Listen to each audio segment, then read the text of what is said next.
안녕하세요. 김동석입니다. 5월 19일 아침 시장 하도록 하겠습니다. 요 근래 미국 시장이 계속 상승을 했죠. 상승을 했는데 오늘 하루 만에 되돌리는 하락이 발생했습니다. 시장에는 인플레 공포에 대한 의해서 급락했다 이런 얘기가 나오고 있는 상태인데요. 영국에서 그 4월 물가 상승률이 발표가 됐어요.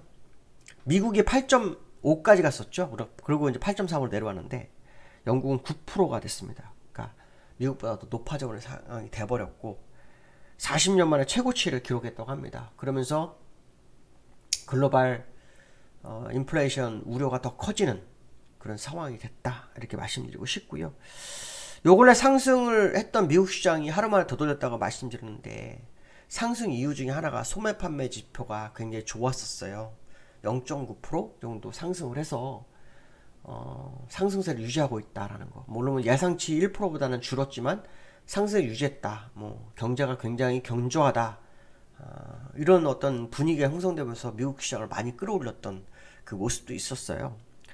그랬는데 막상 소매 판매는 좋은데 소매 업체들의 실적이 안 좋습니다. 이거 굉장히 좀 특이한 케이스죠. 소매 업체인 월마트하고 타겟 실적이 굉장히 안 좋게 발표됐습니다. 그래서 부진한 실적에 대한 영향, 또 부진한 전망을 또 제시를 했어요. 이게 이제 인플레이션 우려를 키우고 있고 경기 침체에 대한 우려가 커지고 있다. 이렇게 해석을 한 것 같습니다. 그로 인해서 이제 시장에서는 대규모 그 매도세가 출현을 했고요. 그것이 오늘 새벽에 미국 시장을 급락으로 이끄는 상황이었는데 거의 그 방향을 보니까요. 거의 그 되돌림이 없었어요. 되돌림이 없는 모습이었다 이렇게 보시면 될 것 같고요. 거기다가 이제 제레미 그랜섬이라는 사람이 있어요. 이게 들어보신 분들 있을 것 같은데요. 전설적인 투자자. 미국에서는 미국은 그런 거 있잖아요.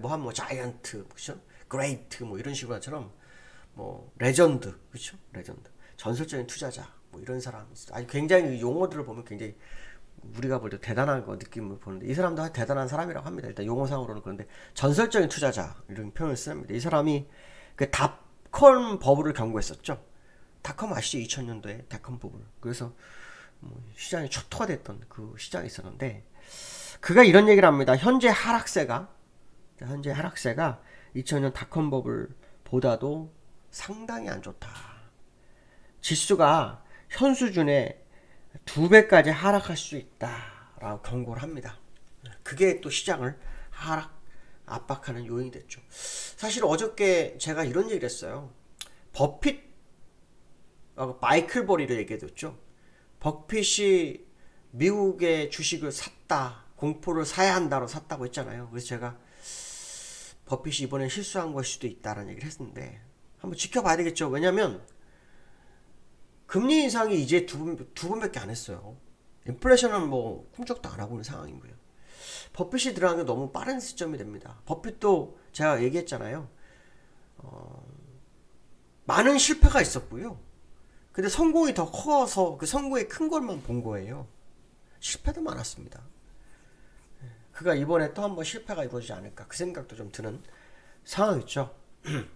근데 그 와중에 이제 마이클 버리는 또 애플 공매도를 쳤다고 했죠. 제가 460억 불 정도 쳤다고 하는데 어쨌든 상황을 한번 지켜봐야 되겠죠. 어떤 식으로 흘러갈지는 좀 지켜봐야 되겠지만 시장의 의견이 분분한 상황은 사실이에요. 그러나 여기서 또 하나 사실은 뭐냐면 인플레이션 심각한 건 인정해라 그 얘기죠. 조그만 지표에 하는 게 아니라 인플레이션 자체를 잡아주는 상황까지 가기 전까지는 좀 호조가 있는 그런 지표를 100% 믿어서는 안 될 거다. 이런 얘기를 해드리고 싶다라고 말씀드리고 싶고요. 그나마 유가가 좀 하락하는 모습이 있었다 정도가 시장의 모습이었다라고 보시면 될 것 같습니다. 자, 미국 시장 보시면 3.5% 빠졌는데요. 이게 코로나 때 이전, 그렇죠? 그 주변에 이 정도 1000포인트가 빠진 적은 이번이 진짜 몇 년 만에 처음 있는 일이었고요. 나스닥도 지금 4.7% 정도 빠졌어요. 그 5% 넘겼다가 약간 줄이고 끝나는 정도 마감을 하는 모습이었습니다. 자, 기술적 분석을 보시면 아까 제가 처음에 말씀한 것처럼 상승분을 다 되돌리는 하락이 존재했다 그랬죠. 어저께 모건 스탠리의 앤드류 시츠라는 사람이 그런 얘기를 했죠. 하락장에서 반등 있는 뭐 그러한 모습, 그러한 모습, 이럴 때 투자를 굉장히 어렵게 한다, 그런 얘기 했었는데 딱 그거죠. 3일 상승 주고 싹 다 죽이고, 그렇죠, 내려왔다가 다시 4일 상승 싹 다 죽여버리는 그런 상황이 있었다라는 거죠. 120주선의 지지력 뭐 다시 테스트, 이건 좀 어려울 거라고 제가 얘기를 했을 거예요. 왜냐면 이 나스닥이 중요하다고 그랬죠. 나스닥을 따라가는 거다. 왜냐면 올라갈 때도 나스닥을 따라갔기, 내려갈 때도 나스닥을 따라가는 게 높다라고 제가 말씀드렸는데, 나스닥은 120주선 깼거든요. 그래서 지금 상황으로는 추가 하락 가능성을 열어두고 보시는 게 좋지 않겠나라는 생각을 합니다.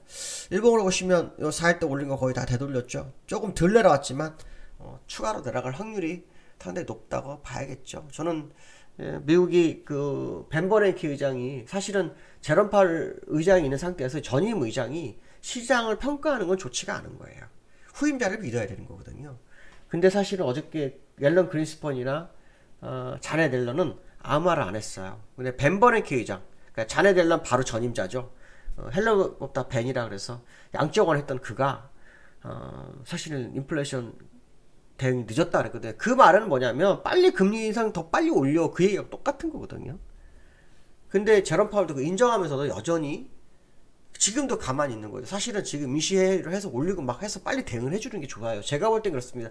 시장에 충격을 주는 문제가 있지만 그래도 어쩔 수 없습니다. 근데 벤 버냉키가 그런 얘기를 했어요.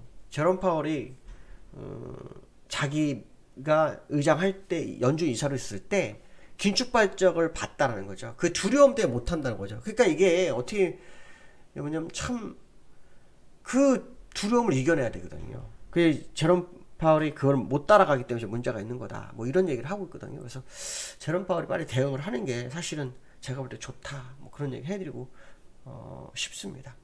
자, 두 번째로는 삼성전자가요, 외국인 기관 믿어도 되나? 와, 이게 참, 제가 사실은 마감 시황에다가는 이거에 대해서 이제 설명을 좀 많이 해놨어요. 근데 이제 여러분들한테 뭐 특별히 어떻게 설명해야 될지 모르겠는데, 근데 디테일하게 좀 설명을 해놓긴 했어요. 근데 이제 무슨 말이냐면요, 여기 삼성전자 좀 보실게요. 삼성전자 보면은 어저께 외국인이 샀어요, 이틀 동안. 그리고 기관은 요 밑에 또 사고 팔았어요. 그러니까 이걸 보면 이제 외국인 기관으로 봐야 되는 그런 상황이잖아요. 문제는 이제 진실이냐 가짜냐. 왜냐면 외국인도 검은 머리가 있고요, 노랑 머리가 있어요. 그거 한번 판단을 하셔야 돼요. 근데 저는 이걸 좋게 보질 않습니다. 이유는 간단해요. 여기서부터 계속 매도를 했던 외국인들이 굳이 여기서 살 이유는 없죠. 그렇죠? 어저께도 제가 잠깐 얘기했었는데, 여기서부터 매수를 한다면 모를까? 여기서 60에서 다 왔는데 이유는 없습니다. 만약에 샀다면 더 많이 샀어야 되는 거죠. 왜? 쇼커버링이라는 생각을 해야 되니까.